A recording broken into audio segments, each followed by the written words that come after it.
Salut tout le monde et bienvenue à On Jardine avec Jim. Aujourd'hui, j'ai introduit des poissons rouges à ma serre. Je vais vous montrer ma technique comment faire. On se retrouve tout de suite.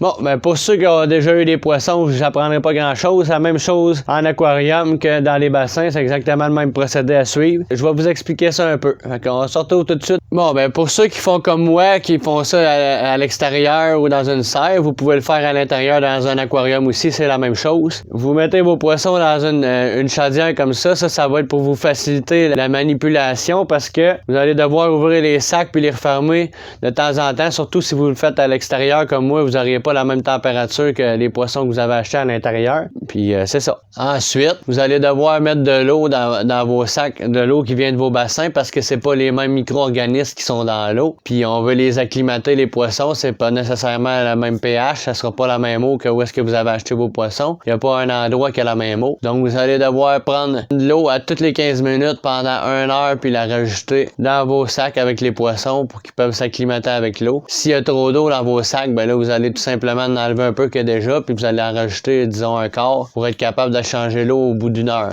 Fait que là, on se retrouve sur une prochaine scène. Donc moi j'ai décidé de les transférer dans une chaudière, ça va être beaucoup plus facile pour la caméra puis pour moi aussi. Fait que ça va être le même procédé, on va venir ajouter un quart du volume de départ de l'eau. Ensuite, on va faire ça toutes les 15 minutes pendant 1 heure, puis au bout d'1 heure, on va être prêt à introduire nos poissons dans notre bassin ou notre aquarium.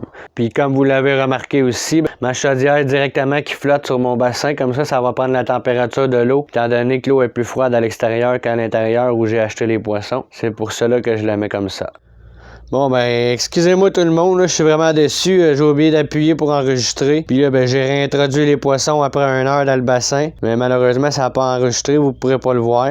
Mais c'est pas compliqué, là, vous faites juste, vous les laissez aller doucement, vous mettez votre chaudière à moitié dans l'eau sur le côté, puis ils vont sortir de la chaudière toute seule. Donc on va vous les montrer, ouais, on voit les plus gros, les plus petits. Là, j'espère, je vais les surveiller un peu, là, je voudrais pas que les gros mangent les petits. Normalement, c'est des poissons rouges, c'est des poissons qui sont sociables. Puis s'ils manquent pas de nourriture, ils n'ont pas de raison de devenir cannibales. Fait que ça devrait bien aller. Bon, ben là, essayez de ne pas les nourrir avant que ça fasse 24 heures. Donc, quand le système aquaponique, c'est moins grave, ça va quand même donner des nutriments à votre eau, mais laissez-leur 24 heures, le temps de déstresser un peu de leur périple. Après ça, vous pourrez les laisser manger. Fait que, mon vidéo est terminée pour aujourd'hui. Je vais vous en faire un sur la serre bientôt. J'attendais d'avoir des poissons pour pouvoir mettre mes plantes puis partir ça. Fait qu'on se retrouve pour un prochain vidéo. Merci d'avoir regardé On Jardine avec Jim. Salut!